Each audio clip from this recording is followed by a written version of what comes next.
who are we? CCLA difference what? Difference makers.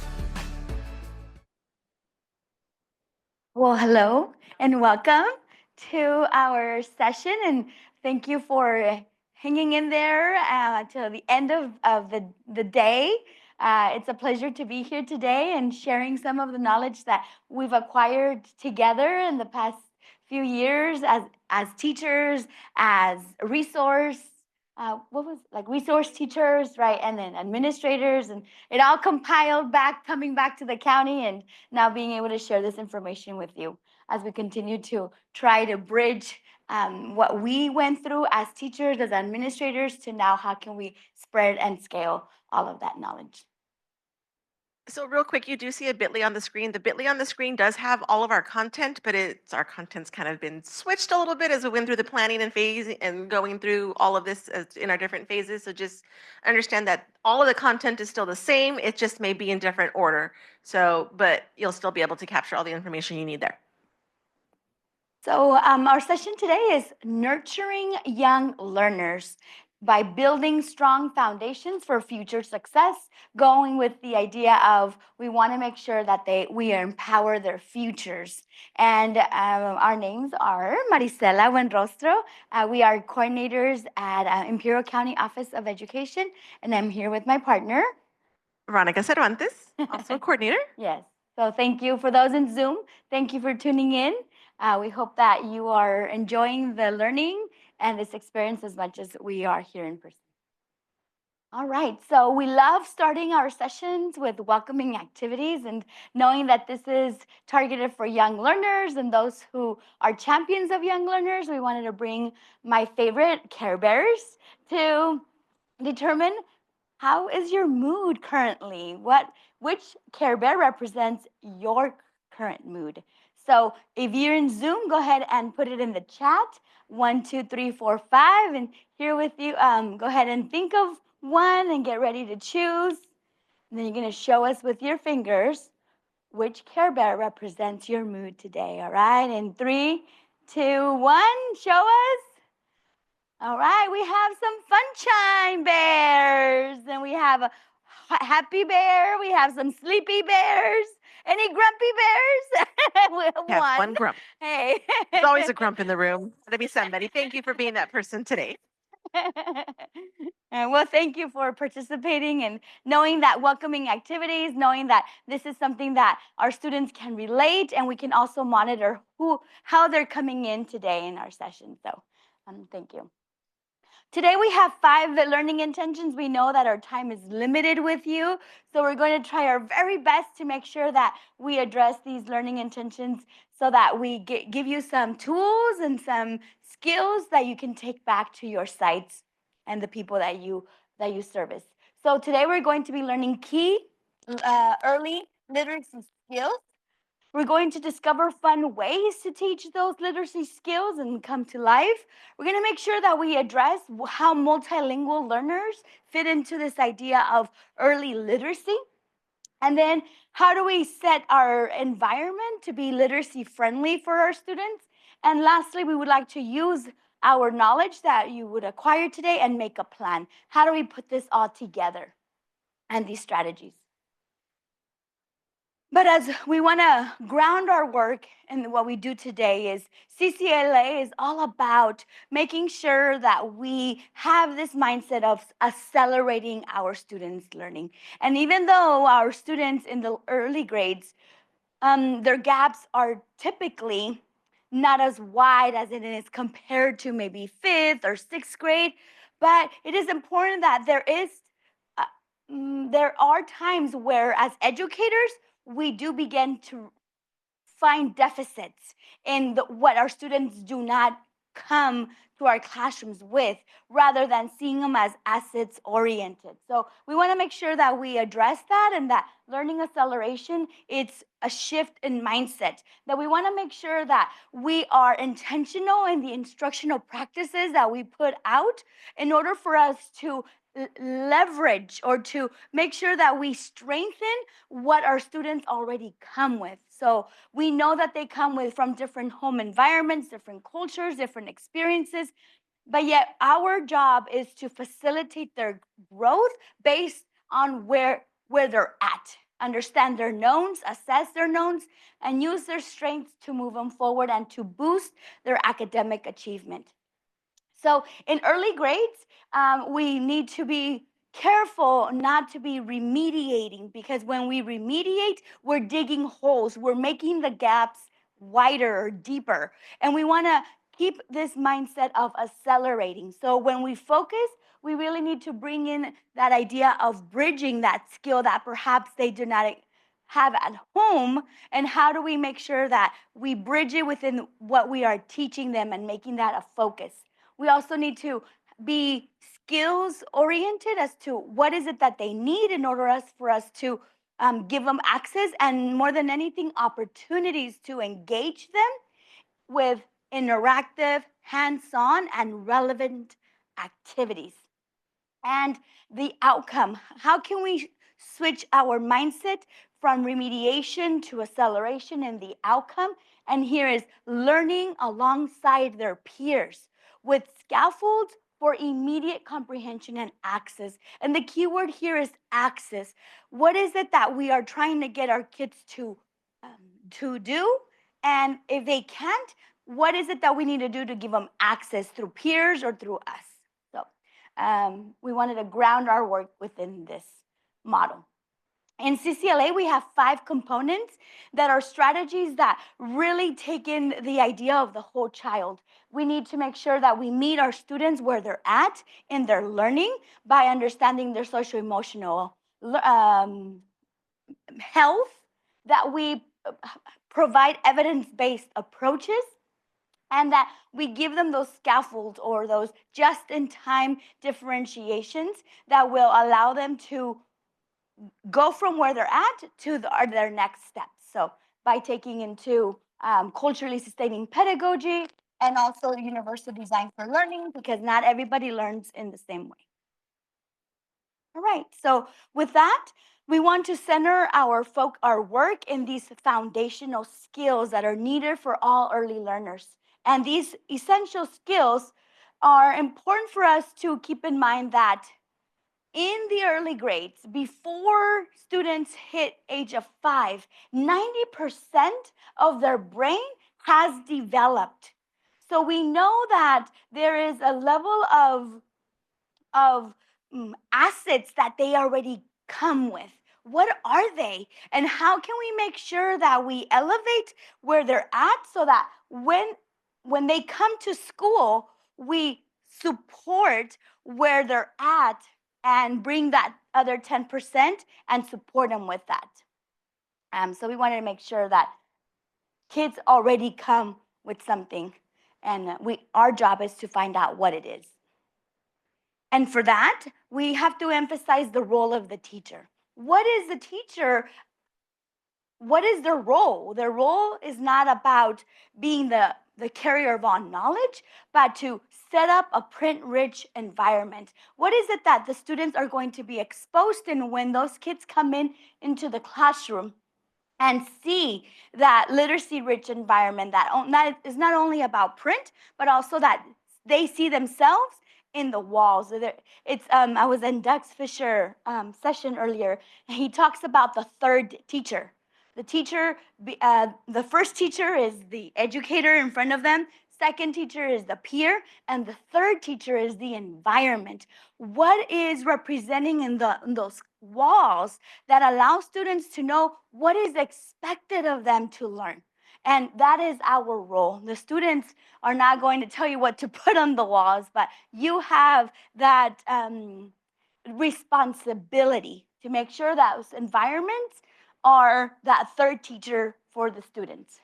We also need to take an active role in promoting home language. It is so unfortunate that we have students that come from households that speak another language, and many times we find out that they don't know how to speak their home language, or they feel ashamed of speaking that second language or their home language, and and even parents discourage them from speaking their home language because they want them to speak English.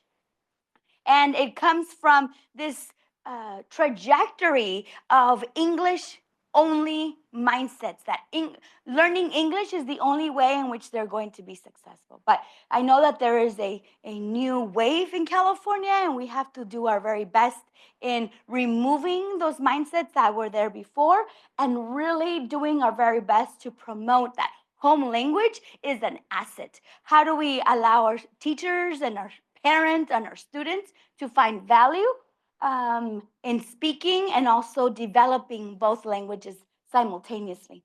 And lastly is to partner.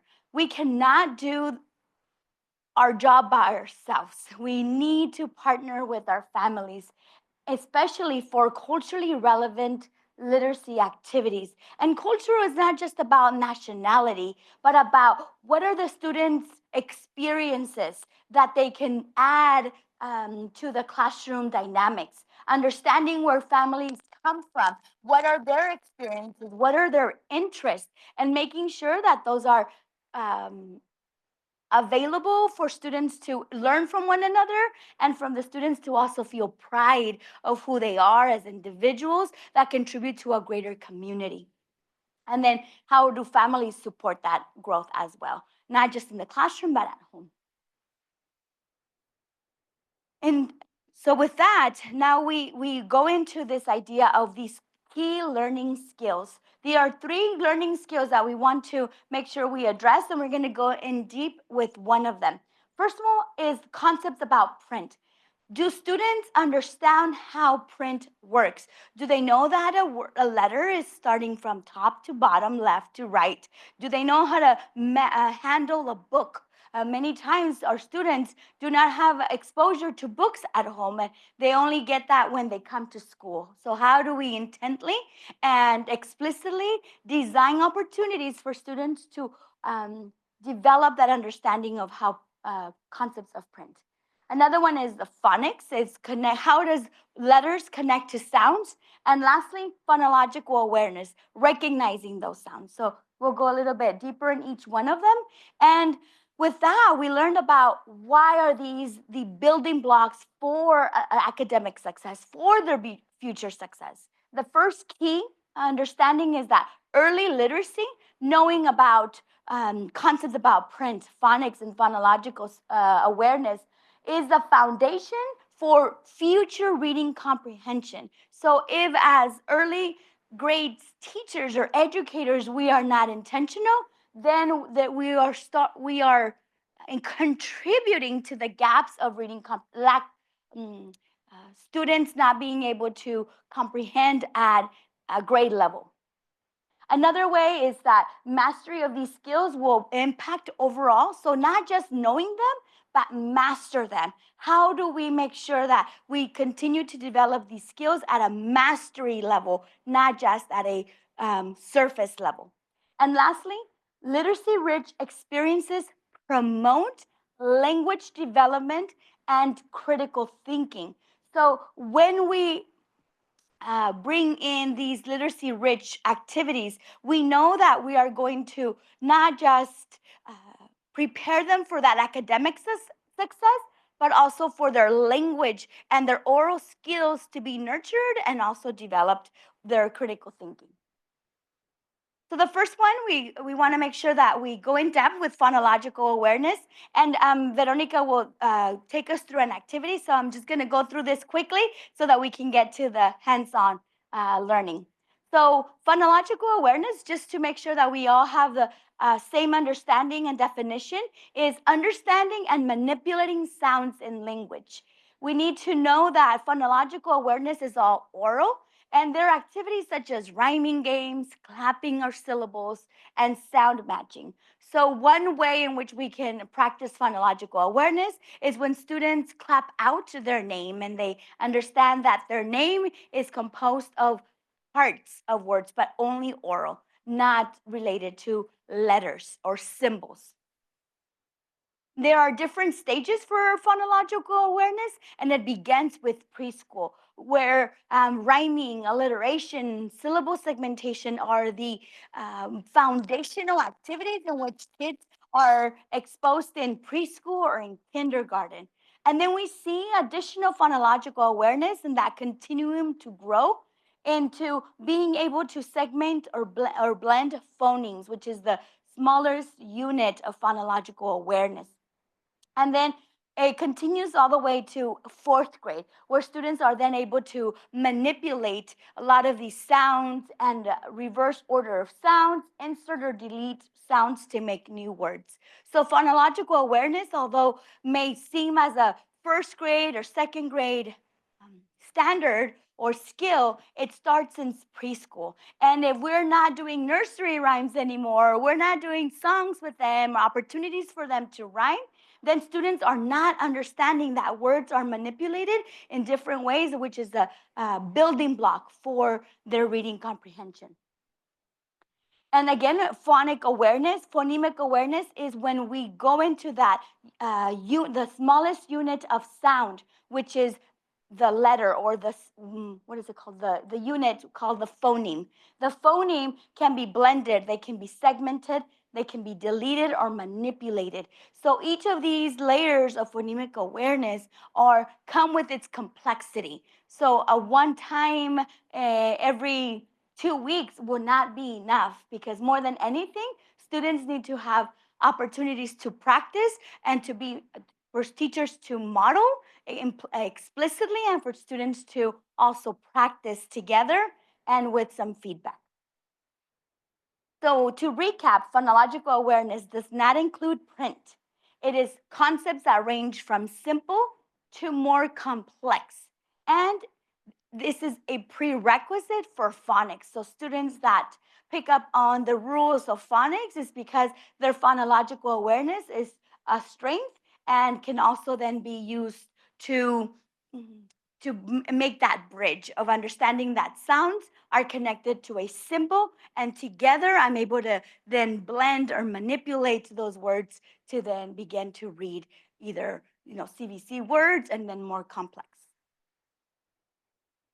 The second skill or the second foundational building block is that of connecting letters to sounds. So again, that phonics, understanding that there is a relationship between letters and sounds. Some strategies range from alphabet puzzles and letter matching activities, and also putting it into practice within words, right? Understanding, having students able to come up with the word and knowing that those words is broken up into letters that also make a sound, a corresponding sound. And lastly, understanding how print works, which is understanding those conventions of book handling, left to right. Do they know what happens at the end of a line when the print is in a book? Do they know what the front of the book is? Do they know how to put it, I'm thinking about backwards. Sometimes a student gets a book and they start reading it backwards, or they open it from the right to the left rather than the left to the right. And again, those are activities that need to be taught explicitly and provided opportunities to practice. And to couple it all together, we want to make sure that it's not just about these literacy activities that will ground our work and our students in building their literacy capacity. The importance of oral language matters just as much as it is with the print-rich environment and literacy skills. And oral language matters as much because it allows for students to build that vocabulary that will then help with their reading comprehension and their written expression. So if we are not nurturing their oral language development in whatever language they are able to, then we will have gaps in which students are not going to be able to use that to then make that bridge of literacy and oral language, or just language development overall. So here are some strategies that we need to be, again, intentionally in building that oral language in our classrooms. We need to encourage conversations that have that second sentence, that is not just about completing a sentence frame, but about knowing that we need to prompt them so that they have extended back and forth turn-taking conversations. How do we use storytelling to elevate their narrative skills and reenactments? How do we incorporate role playing to deepen their understanding and narrative skills, like I mentioned? Interactive reading, making sure that students have opportunities to read aloud and that you ask questions that make students predict, or maybe that they create their own ending of the game. So again, that interactive reading, it's not just student teacher reading and student passively listening, but engaging in the conversations about the reading. And lastly, supporting that multilingual development. If we do not promote that home language, if we do not celebrate translanguaging as a strength, then we are bringing students uh, to a, an, a place where they're no longer feeling valued, affirmed, or safe in their classroom as early as kindergarten, as first grade. So again, nurturing oral language is as an important building block as the other literacy skills. And just to kind of add to that, when you're thinking about this home language and oral language development, by the time a child is 9 months, between 9 months and 12 months of age, they have already picked up all of the cadence and patterns of their language that's happening in the home. So their brain has already started to establish language patterns as young as a year old. They may not be able to reproduce them, but they've already picked those up and are ingraining those into their learning. So those are the first building blocks that we need to make sure, if we are in an environment where we have these young learners, that we're able to support that language development and keep building on those skills that they are bringing from their home, because they're not coming in without language. It may just be the type of language or the cadences that they've been exposed to that we need to build up and support. Thank you, Eda.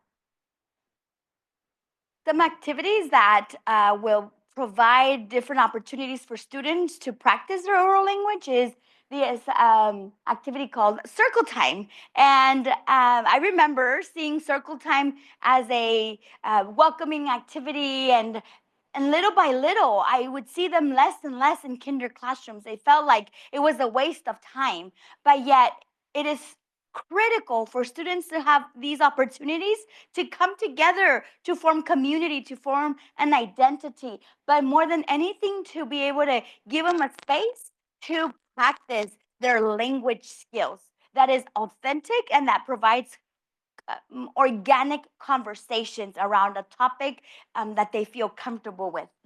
Dramatic play. You providing props for storytelling. This is sometimes underused in, we see them in TK classrooms mostly.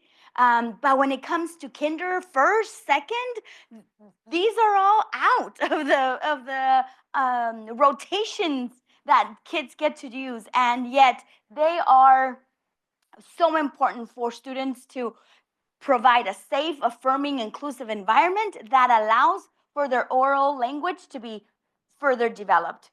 And then music and songs, singing, rhyming, and repetitive songs to build vocabulary and rhythm. I know that there is a new Prop 28 where schools are receiving monies for the arts to come back, but how do we tie the arts to everything that we do, specifically in literacy, so that kids find joy in learning about phonemes or a phonological awareness through the use of music, through the use of songs? So let's not underestimate the power of music and songs to engage students, but more than anything, to develop that language development that many times students need a lot of support. All right, so here's a reflection question for us to process the learning. In what ways are these foundational skills already evident in your classrooms or in your school environment? And what is not evident? And if so, how is students' development assessed and monitored? So go ahead and turn to a table, your table mates. I'm going to write down time to reflect and process.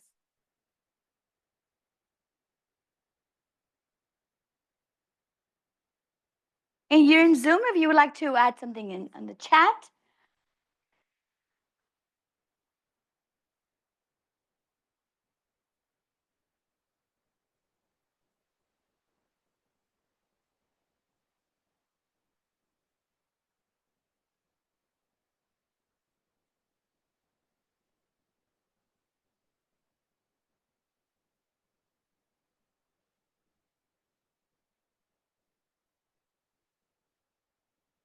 about 1 more minute. Again, for those in Zoom, if you can share your thoughts in the chat.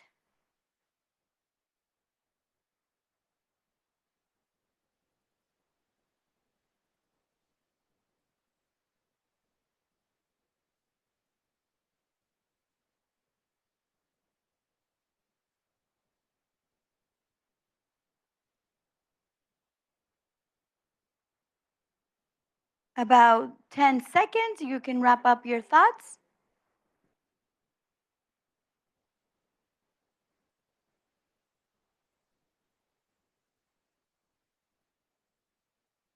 Three, two, one. All right. Would any of you would like to share what you guys discussed? Any ahas? Let me go ahead and have you use it. Would you mind having her use the microphone so that people in Zoom land can hear?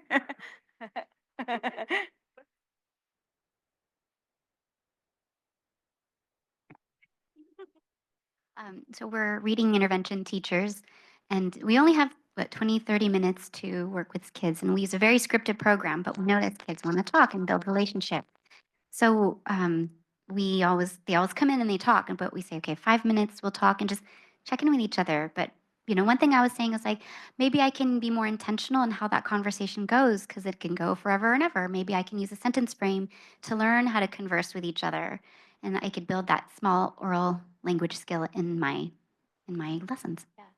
And then how do you get to learn about their interest as well and use that as a sentence starter for them to know that having a conversation goes this way? There's a question and then we give a response. So thank you for that. Would you mind sharing what you Mhm. And then- I'm a TOSA in Sunnyvale School District supporting TK through second ELA, ELD. And I was sharing, I had looked ahead a little bit in the slide. So I was thinking, my brain was around, we are using really great reading for phonemic awareness in our TK classrooms. And I've gotten a lot of good feedback on that. We had previously been using Hegarty, I guess. And the teachers like the colorfulness and the pictures, the visual elements also in really great reading. And in TK, the whole focus is phonemic awareness. So there's letters are introduced, but that's not the focus of it. And then we were just talking about we are striving for a play-based model, and some of our classrooms are very center and play-based, and some are not. So that's part of my task this year as a TOSA is to move us further along the play-based continuum. Thank you very much for sharing. You get another ticket. Yay. We're going to give them another ticket. More chance to win. Oh, good. All right. So I'll give them to you right now. So with that, thank you. Oh, backwards. There we go. We'll have Vero continue with us. So I love that you're saying that we're talking about play-based learning because children are naturally inquisitive and like to play, and that's their best learning. So we really need to tap into that so that we can engage them to build their literacy skills. So just real quick, I just want to get a feel. So you said you were intervention teachers, all three of you are intervention teachers, and we have a TOSA here. So we have people that are specializing in what we're doing with our little. So let's think about why we're talking about this, because we really want to engage them in their learning, and they do this by having something that is play-based. We want them to have, the more that they're engaged and the more that they're enjoying an activity, that's when the learning is going to take place. This is the hands-on activities. This is the manipulation of items. Even if it's just a matter of moving and matching letters, it's really getting rid of those worksheets and getting them hands-on so that they're going to be able to bring this ingrain it deeper into their learning. Engaging that family, encouraging their families to come read, encouraging them to share their stories about their culture and their background. When I think about this component, I have a funny story. My husband and I both grew up Hispanic households. We celebrate the same holidays, but our Christmas evenings were very different. Him and his family, they celebrated right at midnight. They got to open their presents. They got to do all that stuff. And then they got to sleep in the next morning because that's just what they did. Whereas we got to stay up till midnight, open one present, but then we had to wait till the morning to get everything else. Same culture, same backgrounds, but we didn't know anything about that each other until we started to share stories. And this is how we can start to build that sense of belonging also in that classroom. We have kids that may come from the same ethnicities or the same cultures and have the same traditions, but their home culture and their home traditions are going to be very different. So encouraging to bring those stories in so that we can enjoy them and have fun with those is extremely important. And as we said, creating that print-rich environment, using books, posters, and labels to promote all of this interaction. Our TK classrooms, if we can just label everything, books, blocks, puzzles, trucks, that's creating print-rich environment. They're going to start to be able to identify that this word is associated with these objects. What we see a lot happen is that a child is going to point to this book and they're going to start reading this book. They may not be reading the words on the page. They may not be following the storyline exactly, but based on their pictures or their own retelling, they're involved and they're engaged. And as soon as you have them engaged in something that's of interest to them, you're hooking them and you're going to continue to build on that. But play matters because it makes it enjoyable. It makes it fun. And those hands-on activities, you're going to build their fine motor skills, large motor skills, but they're going to be able to have those key skills reinforced. They're going to be able to see these in multiple ways. And then when you can expose, we're thinking like that UDL, that multiple representation, if we can do that for them, that's just going to solidify that learning as we continue on. Maricela gave a lot of background about the 3 key components, but we have to know what that is based in. And so bringing these components here, I don't know if you're familiar with this. Anybody familiar with our preschool transitional kindergarten learning foundations? That's a mouthful. It's called PTKLF. And I'm going to refer to that from here on out. The PTKLF looks like this. This is one for language and literacy. They're all on the CDE website, and there's videos to go along with it. But there's some for each of what they call the domains. So this is my change in language. I'm going to do a little mind shift here. Domains are the same as content areas, subjects. So there's 9 domains for the children to be learned in or taught in. This is the learning that sets the foundation for the learning that's going to happen later. Early learning impacts later learning because our PTKLFs are directly aligned to our California state standards. And within our state standards, I'm sure that we've seen this beautiful turtle. We call it the turtle. I don't know if you can see that it is a turtle, the head, the 4 legs. One of these key themes here is foundational skills. And the foundational skills actually are what we're talking about today. These foundations, though, start within our pre-K classrooms. Preschool, home-based learning, and TK classrooms, their work lies in the PTKLF. The PTKLF are the standards for early learning that we want our children in early education programs to be able to grasp. Keep in mind, they're not benchmarks. This is not where they need to be by the end of their TK year, where they need to be by the end of their preschool. These are roughly, I don't want to say suggestions, but this is like developmentally where they could be. Okay, and it is a continuum. They move forward, they move backwards. But we don't talk about them as standards. We talk about them in our TK world as foundations because it's doing just that. It's laying the foundation for their later learning. The standards are what we're going to measure them by. We're not measuring our students in TK. We're building the foundation for them to be able to continue on and move forward. But these directly align with our California state standards. So just keep that in mind that this isn't just some document that we want you to use or our guidelines that we want you to use. These are the pieces that we're going to use to build that foundation. Think about if you go to build a house and there's no cement foundation. What's going to happen to the walls? Eventually they're going to collapse. And that's where we start to find the gaps in our students' learning. Can I mention something, Vero? We've noticed that in the kinder classrooms, in the TK classrooms, many times they replicate kindergarten standards for a lack of guidance documents. But what's happening is that we are skipping an entire developmental stage of their educational journey by not understanding this PTKLF foundations. So again, the TK classrooms are now going to become more and more larger in number, in class size because of the age range now. We really need to bring our TK teachers, our kinder teachers in this understanding of what they are in order for them to know the foundation and know where they're coming and then where they're taking them. And just that these foundations have been rewritten. They were just rewritten by CDE this last year, and they now are encompassing the age ranges for preschool and transitional kindergarten students, because starting next year, 4-year-olds will be in your classrooms. 4-year-olds will be on this learning journey. They'll be starting in a TK classroom. They have the option. So the way that this is laid out, this is just to give you some idea of the language between the PTKLF. We have our main domain, which for us today is language and literacy. Within that language and literacy, we have a strand, and that's the foundational literacy skills. And those are the pieces that we're focusing on today. Substrand also that we're focusing on today is the phonological awareness. And within this document, it gives a little bit of a description for them. And then it gives you the actual foundation. This is like what they should be doing. So in this case, we have isolating initial sounds. And the age ranges are 3 to 4.5-year-olds, and then 4 to 5.5-year-olds. There is an intentional overlap of age ranges because this is a developmental continuum. Students will move forward in some things that may be easy for them, and they may have a backslide when they have new content or something new that's introduced to them. So just keep this in mind, that they look very similar, they sound very similar, and there's just a slight difference in what they're able to do.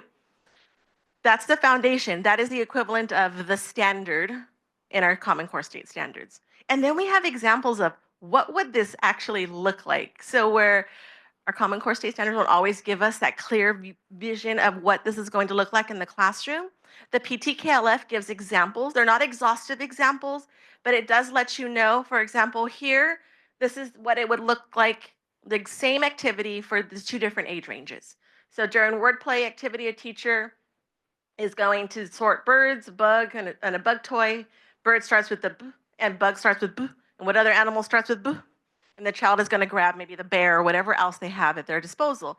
Whereas this student on this side is going to do the same activity, but this time the directions are find the animals that start with the b sound. They're still isolating that first initial sound, but the activity and the outcome and the product is going to look a little different. But I can't walk away without saying that all of these domains in an early childhood setting, in an early learner setting, are all connected.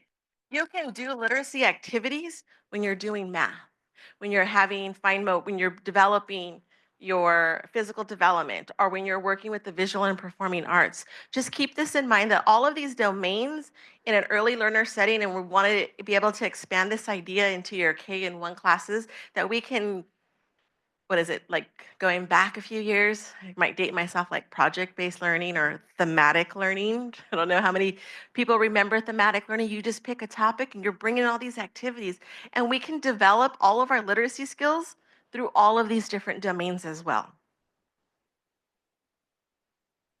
Because it's not about teaching the content. It's about creating a learning experience for young children so that they can take the most out of the situation. And I have this here. This is what I use with TK teachers in our county, where we're talking about how are we going to develop an experience for the students in our classroom, the children in our classroom. And it starts off with an activity. If we're talking about sorting, classifying, categorizing, moving things into, going out, that was a sorting, classifying, moving things, but going outside and playing and finding objects that maybe start with the sound, that's the activity here. And we can connect it across all of our different domains. But always remember that we need to also accommodate and modify for students who may need adaptations to what's going on, whether it be the materials or the activity. But you can start with creating this experience, and all of the things that we want to be able to do with children in our classroom is create a learning experience for them. And it relates to these 5 pillars of reading.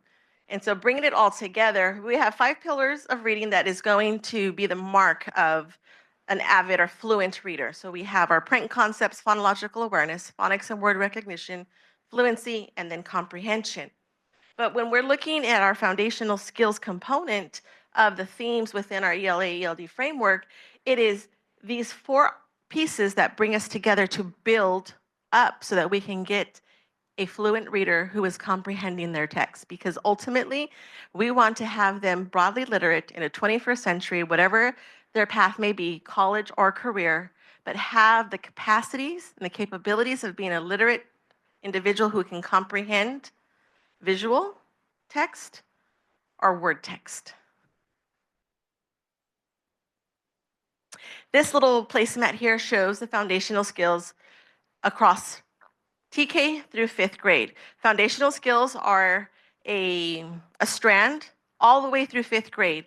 We often get to 3rd grade and all of a sudden they're expected to read to learn. They're no longer learning to read, but they're reading to learn. And we forget that there are foundational skills that we still need to support them in.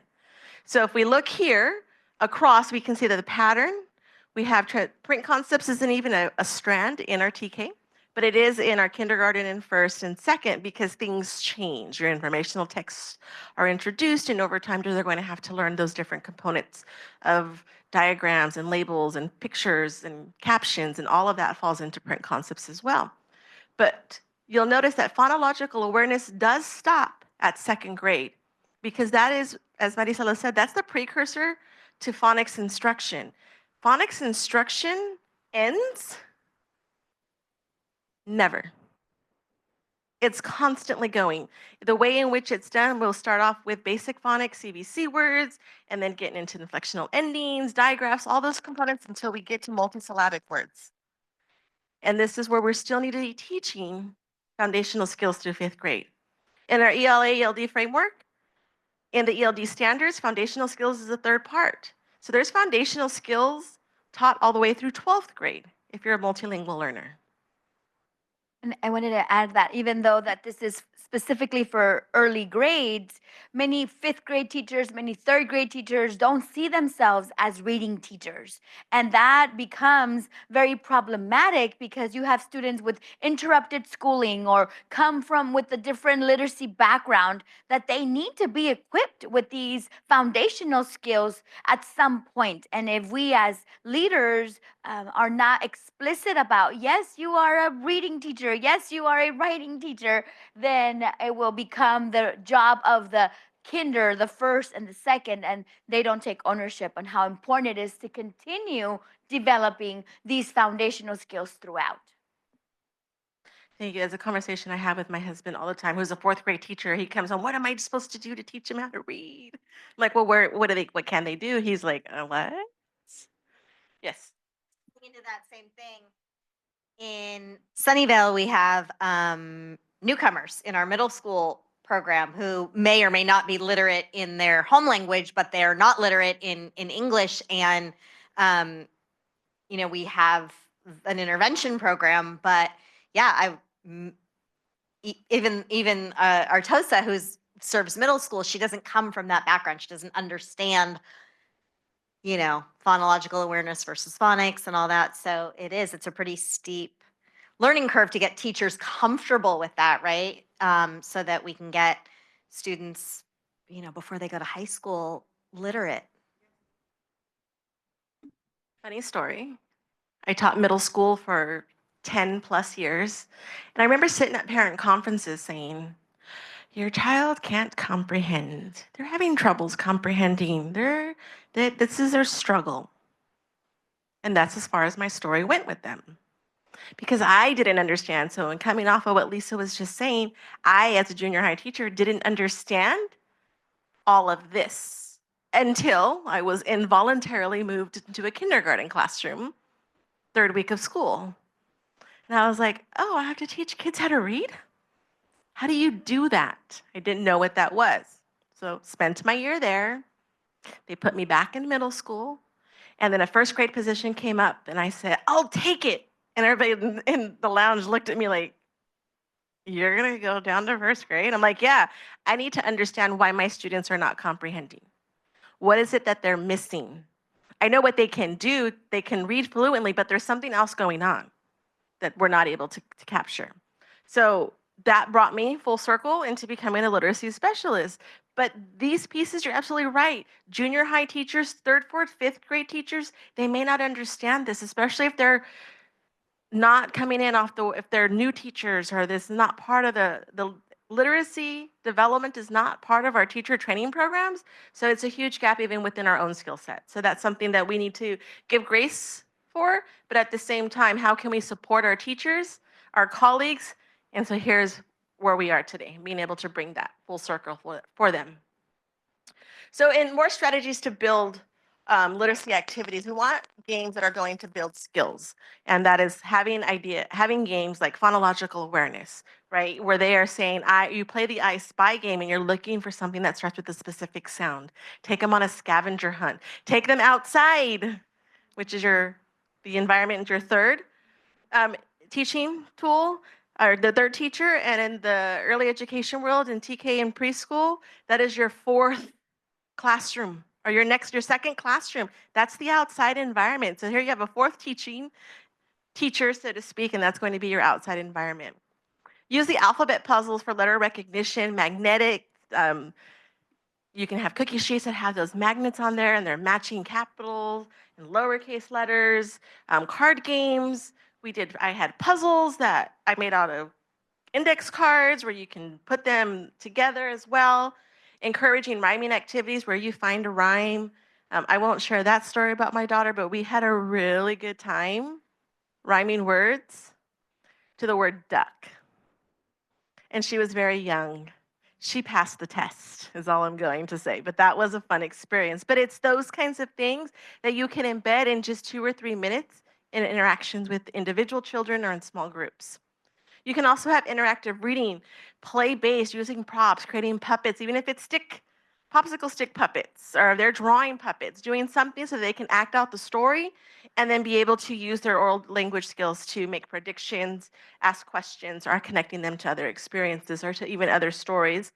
But they're young children. We want to say that there could be some limits to what they want to share, because sometimes they like to overshare when we're having them make predictions or make connections to their real life. So just be cautious of that. We can also have them role play, use our dramatic play area so that if there's costumes that match a story, they can act this out and they can retell the story. They can even create their own story and share those stories out. And they're really good. They're natural storytellers. This is their instinct, is to tell a story. Tap into that. Let them tell the story and let them act it out. And then we have our hands-on literacy centers. In our early learning classrooms, up until, I would even say, 3rd or even 4th grade, we could have literacy centers where we're giving them places that they can practice their writing, scribbling, having materials where they can draw, write, scribble, do any of that, where they're going to be working on this idea that there is writing involved, and they can come back and tell a story when there's probably not even words on the page, but they're going to tell you the story. One of the things that we do is to put writing papers in all stations, whether it be, even if it's not a literacy station, in your math station, your science station, outdoor, chalk, something, just making sure that they have materials where they are always able to have the chance to write. Using your dramatic play area, setting up a restaurant, beautiful preschool classroom, having a Starbucks in there is kind of cool. You don't get the real coffee, but you get to go up and have the child pretend like they're taking your order and write it down and give that back to you. Having a place where they can get cozy with the book. They may read it upside down, but this is where we can visually assess and observe, how are they handling this book? Do they know how? Do they know how to turn these pages? Can they follow the print on the page when they may or may not be reading it accurately? But these are ways that we can enhance their experiences. Are you familiar with Alconin boxes? Okay, so we won't spend a lot of background, but Alconin boxes is a good way to build those phonological awareness by segmenting into sounds, syllables, words, or whatever the task that you're working on. They can also be used to help them count the number of sounds within the word. They're not always the number of letters. We have to keep that in mind. We're going by sounds because phonological awareness is all about units of sound. We go from large units down to small individual units. And they help them better understand the alphabetic principle that they are going to apply for decoding and spelling. Believe it or not, I used Alconin boxes for spelling days, where they're able to, you say the sounds, you motion that what they're going into, and the students are able to pick that up and say, hey, this is the first sound, the next sound, and they put it all together. As we dive into our body of research, and it's attached, yes, to my back of the PTKLF, the Alconin boxes is not something that's new to the phonological awareness life. but it is connected to a body of research that we have with CCLA that we focus a lot of our work on. That's our What Works Clearinghouse. And within this is for foundational skills to support reading and understanding in kindergarten through third grade students. And this body of research is focusing on foundational skills here. And the purpose of this is that it gives us evidence-based strategies. So one of those components of CCLA is to use evidence-based strategies, because evidence-based strategies is proven to work. So we want to make sure that we're using things that we know work. The audience of this is for all teachers, anybody who is a specialist, a coach, principals, or anybody who provides professional development. This is a resource that can be used as well. It aligns to all of the standards and the foundational skills, and it gives you practical research-based strategies that you can implement right away. This focus of this, there are multiple publications of What Works Clearinghouse, and this one focuses on early reading skill development, and it helps to align the practices within those standards and learning discussions. So we want to just give a shout out to this as we look into our activities that you may be familiar with. It does live in this body of research here. So we know we use the cell cone and box. We have markers that we can use to move into boxes. It shouldn't always just be a finger movement. We want something tangible so they can visually see the sounds that are being represented and the number of sounds. You can use different color mark tokens for vowel sounds as compared to consonant sounds so that they can see the difference in those as well. This is what it looks like, and so you'll be getting a handout right now. And this is what it looks like for different isolation of skills in here. So the first set is looking at, you would use this for words and syllables. And by words, we mean compound words like firehouse, rainbow, or you would do this for syllables as you start to develop the syllabication in first grade and up. The onsets are your onsets in rhyme. So you have a smaller box for the onset because the onset tends to be one or two letters, or one phoneme, and then the second box is larger because it's the whole second half of the word.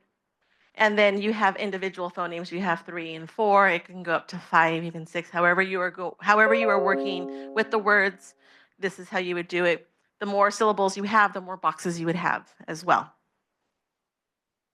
So here we have it broken down into example words.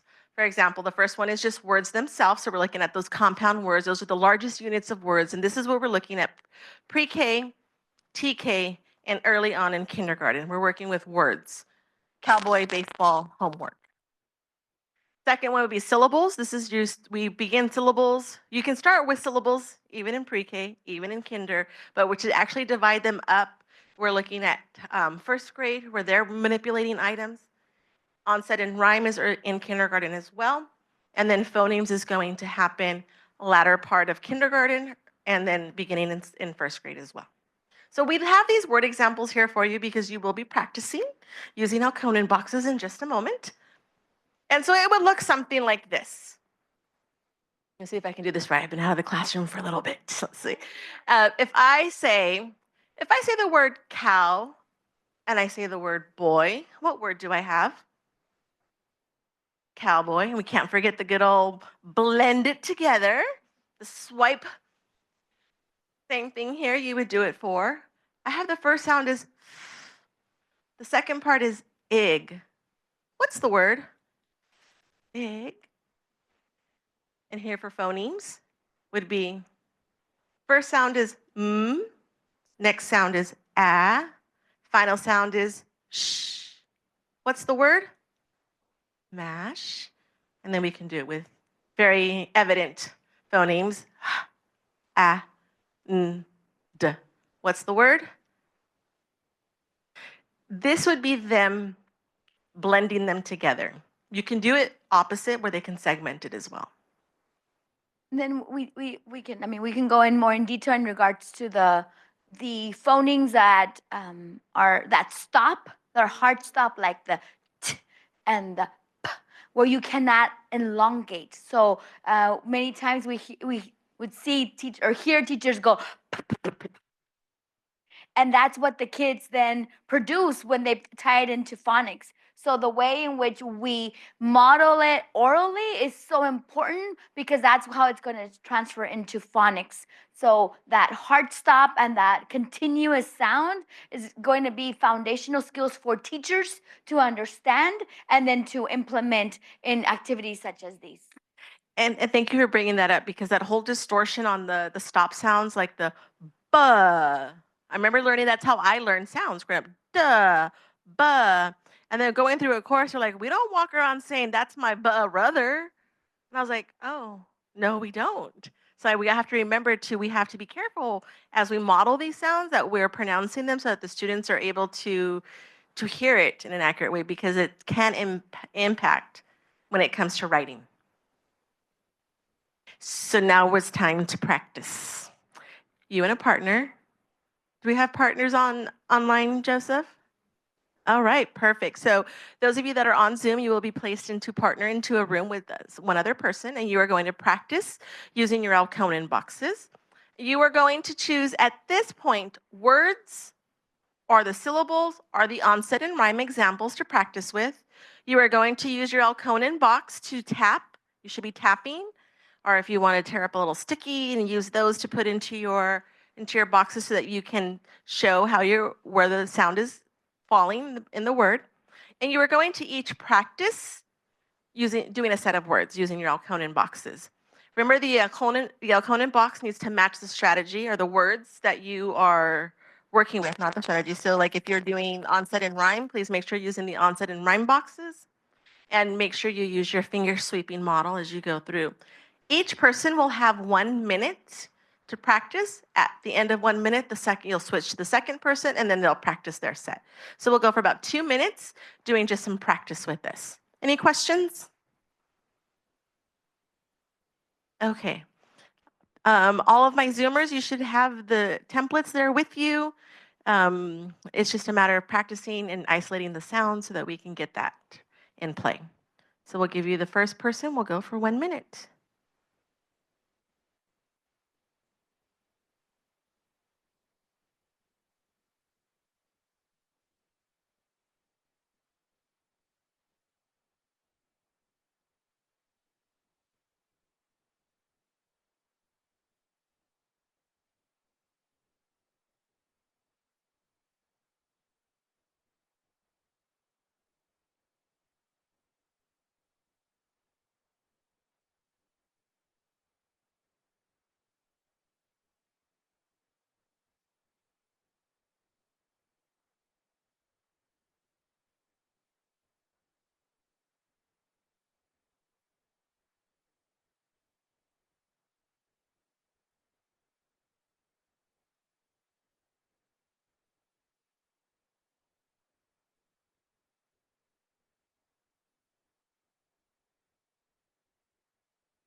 Let's go ahead and switch partners. So second person, go ahead and get your practice in.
We can bring them back from the breakout room, Jake. Joseph, if they're not in there. Sorry, I don't know why I called you Jake. I apologize. Talk about phonemic awareness. It's been a day. Okay. For some, it may or may not feel quite as natural right away to use Elkonin boxes, but it definitely has its benefits. And as I said, you could definitely use this in multiple ways. So that was looking at larger units of sound. The second thing we want to talk about is phonemic awareness. And believe it or not, it took me years to be able to remember what's the difference between phonological and phonemic and like phone. They all have to do with sound, that I know. But phonemic awareness, and it finally took me down to like, oh, we're talking about phonemes, individual sounds. So both have to do with focusing on sounds. It's all done orally, it's done without print, and requires a lot of listening. Phonological awareness is all about the larger units and being able to discriminate those sounds. It's understanding that a word is a word, and a word can be broken up into syllables, and that we have rhyming and alliteration that can help facilitate the connection between words over time. Phonemic awareness is really looking at individual sounds, that we can recognize them, isolate them, blend them, segment, and then manipulate them by having deletion and addition, substitution, and even deletion would fall under manipulation as well. But two of these pieces are highlighted or bolded out, and that is blending and segmenting. Those are the two most important phonemic awareness activities that you can work on with students that is going to enable them to be readers and writers. So even if, not to say that these are not important, but in the early grades, TK, K1, even early part of 2, if we have students that are facing barriers or struggling, blending and segmenting is where we want to really spend time in. And so it would look something like this. If we're having them blend, we give them the sound. I'm sorry. I'm going to say something slowly. You see if you can tell me what word I am saying. We give them the sound, they give us the word. But you can also have them do it. If I say the word fun, how many sounds do we have in fun? Well, let's see. Whether they're tapping, they're using their tokens, or using Elkonin boxes. We want them to be able to identify this. But it can also be done with syllables, but we want them to blend it together. I'm going to say a word very slowly, sound by sound. Can you tell me the word? Eh, s, t. What's the word? Rest. And as I was going through this, where I messed up right now was I should have been touching each box with each sound. Eh, s, t. What's the word? Rest. We bring them through that. So that would be them blending individual phonemes. Segmenting them, we're asking them to take them apart. We're going to practice saying the sounds you hear in words. This is a script, so you can use the script until you get used to it. First, I will say a word, then you'll tell me the first sound, then the next one, and the next one. For example, if I say go, you will say g, oh. So we would try it together. So again, if I say the word cowboy, can you break that apart for me? What's the first part of the word? Cow. What's the second part of the word? Boy.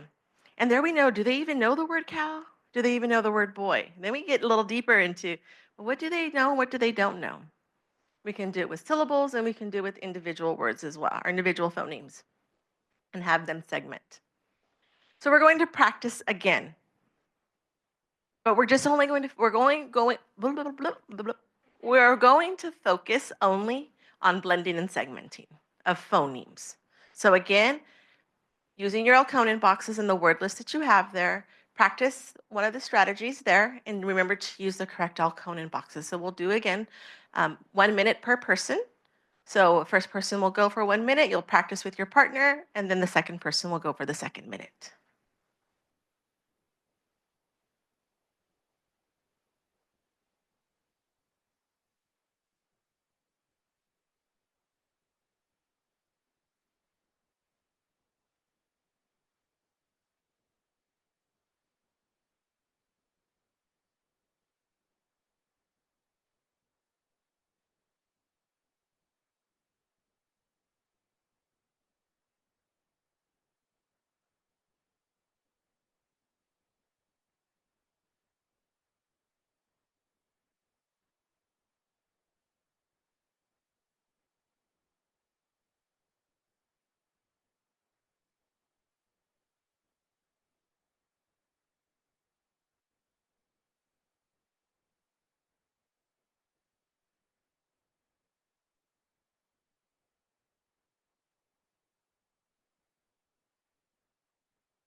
If you're still practicing, next person, please. We'll go one more minute.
Right. Thank you. Thank you for coming back to our main room Zoom.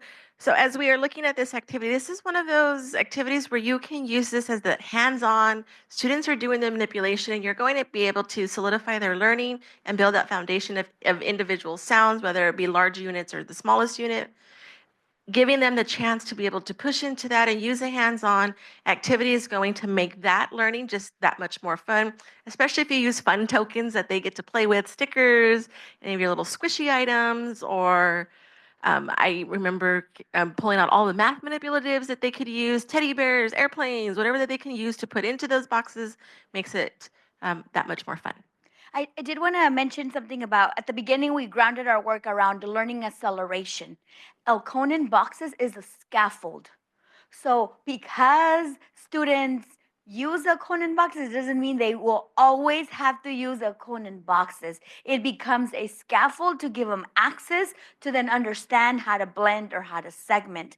So making sure that although we may love a Conan boxes, but the goal is for them to no longer need them. So if you are in May and you're still using a Conan boxes for CVC words, you need to let go. So making sure that we see Elkonin boxes as a scaffold that will be faded off. That gradual release of responsibility is extremely important, and you're right. Thank you, Maricela. So with that, we'll switch on over to you again. So as part of the PTKLF, it's a mouthful with we want to make sure that in the strand of language and literacy, they make a big distinction around foundational literacy and then language development. Foundational literacy can be done in any language. So making sure that that literacy can be developed in home language or in English. So understanding around concepts about print can be done in their home language or in English because they may already have some of that, but they just don't have it in English. So it is our role as a facilitator to really assess their understanding around their foundational literacy in the language, that translanguaging, so that we can then support and build in their literacy development in that language that they feel most comfortable. And then it's again that early learning and then that late learning following that continuum. Similarly to foundational literacy, in the same strand, we see language development. And language development is specifically on their English, in building their English proficiency. And knowing that we also need to be very intentional in knowing that learning English is not something that will be the only objective, but part of their development as multilingual learners, which will require us to be building an inclusive literacy culture in our in our classrooms and in our schools. Here's some a very important fact that we need to remember that over half of the children in California live in homes that speak another language other than English. Being multilingual has been proven to enhance cognitive, academic, and social skills. And we need to not just promote, but support home language because it will allow students to develop their cultural identity and learning as well. And in the PTKLF, just like they have early learners, and then the way in which late learners will be later learning skills will be displayed in the language development framework. They have 3 stages in which we observe behaviors in their language proficiency. So it starts in this continuum of discovery where students are experiencing in the first days, maybe first months of their interaction with English, but then we need to have this clear understanding that it will be developing and then we're going to be broadening. And we need to be constantly collecting data around what are the vocabulary or the language development in certain aspects of the classroom activities that they don't have yet. So we can then show them or give them opportunities to practice understanding and expressing, and more than anything, collaborating with one another in order for them to use and understand how English print conventions work and the alphabetical principle in English. Again, it goes hand in hand with their language development and their literacy development, which is done in both languages and also with an intentional, explicit instruction in English and in their home language to value and to affirm. So with that in mind, knowing that this high percentage of students in California speak other languages other than English, how can we create a classroom environment that both supports the home language development and leverages multilingualism to enhance cognitive, academic, and social skills? So we cannot leave multilinguals out of our instructional practices and what they believe. So any thoughts around this question? Anything in the chat for those in Zoom? Here, how do you see our classroom environment enhancing our multilingual learners? Well, if you mentioned in the beginning labeling everything, not just labeling in English, maybe if you notice you have Filipino speakers or you have Spanish speakers putting multilingual labels on things. Mm-hmm. Thank you. I'm not sure if you're familiar with the California English Learners Roadmap. It's divided into 4 principles, and principle 1 is all about how do we create that classroom environment. And one of them is putting labels in other languages other than English. We have a school that we support that is in tribal land. What is it? Tribal land? And they have English, Spanish, and their native language as well. So it's neat to see that everywhere you go, the school is labeled with those 3 languages and how it's affirmed. So thank you. So not just in the classroom, but as a school as well. All right, and then again, going in depth and continuing this understanding of our print-rich environment, here's just some examples on how we can continuously improve that environment and that third teacher, which are the walls. We need to have materials that show children to work independently without the teacher having to, I don't know why it's, okay, let's see. So here we have a literacy development print rich. We have posters, we have books, we have a place where they're able to read, and they have informational and different types of books that foster their interest. There it is. Independent stations where they can go and explore on their own. How do we use the classroom to provide these opportunities for them? What about the books that we have? Do they reflect the students' cultural, ethnic, and language backgrounds. Taking a look at if there's funds for new books, making sure that we are addressing the different ethnicities and also exposing our students to different ethnicities, to different cultural backgrounds, not just them, but others, because we live in a global society. And here's some additional ideas in terms of different areas within your classrooms. Is there a block area, an art area, writing, a library where it's cozy and inviting, a science where they get to explore, dramatic play that we've been talking about, a game area, and then a math area. So all of these are designed for students to explore, to collaborate, to nurture their oral language, to talk about all these literacy strategies that we've been discussing this evening or this afternoon. So again, as a way to wrap our understanding, how can we intentionally design a print-rich environment in our classrooms that ensures and that it reflects and values the home language, right? So again, we talked about the labeling. We talked about bringing books that are reflective of themselves or of others. What are other things that you've seen or ideas that you may have? There you go, Lisa. Oh, thank you. I was just thinking of having in the dramatic play area having either different clothing options or when you get the little play food, having different kind of food items.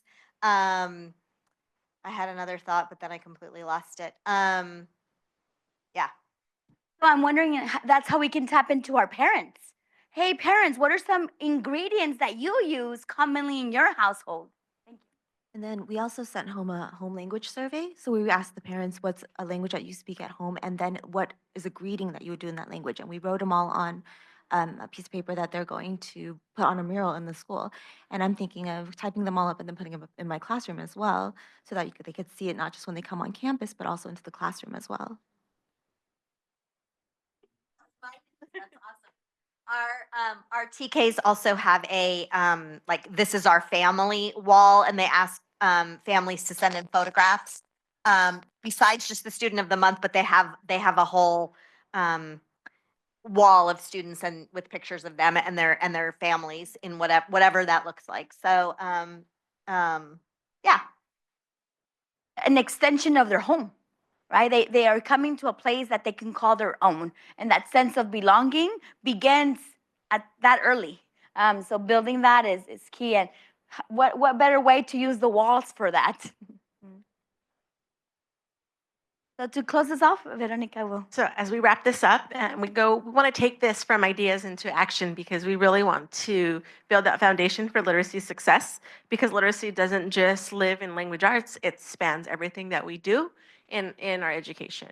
So this morning, Kevin Bracey did say that the difference you make reverberates beyond your office, classroom, campus, community, and beyond generations, which is in tying into that, just thinking that we are laying those foundations that's going to push them beyond what we're doing in our classroom, because they're with us for 1 year before they move on to the next and they move on to the next. So the foundations that you're going to lay for them right now in early literacy is going to allow them to go beyond what you are doing with them right now. It's going to continue building into their education and what they're going to do in the future.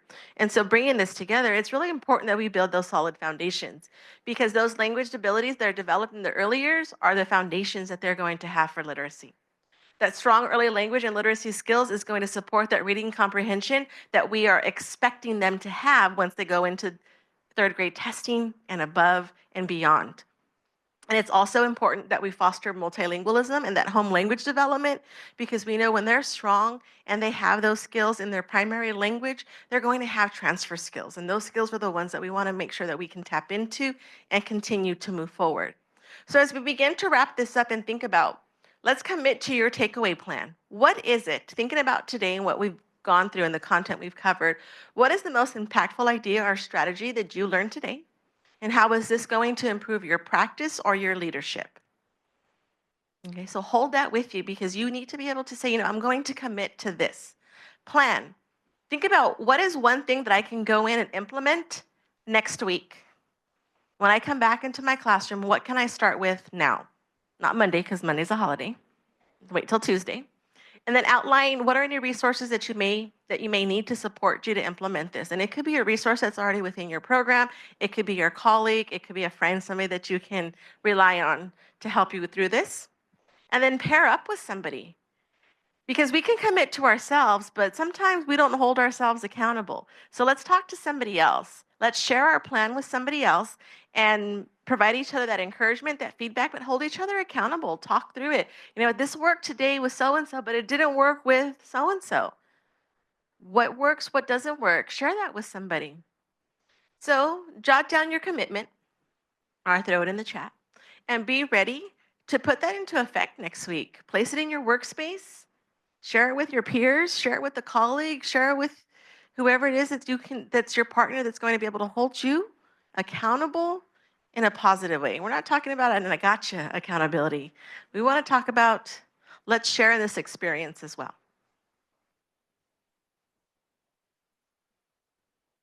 I'll just give you a few seconds to jot that down.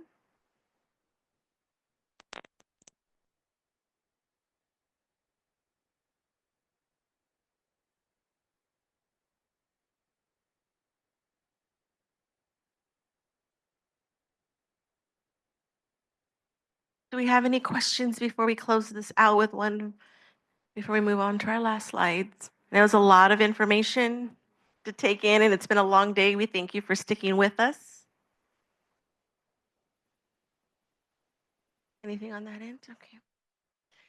If you do have questions that bubble up, please feel free to reach out. Here we have here. So if you don't mind, please taking a minute to complete the survey. Nurturing young learners was our strand today.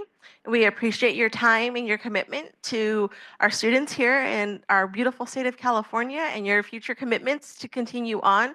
And we thank you for sticking with us all through today. It's 4:30 and we're ready to wrap this up. So thank you. Thank you for those of you that attended on Zoom. We really appreciate you being with us today for the session.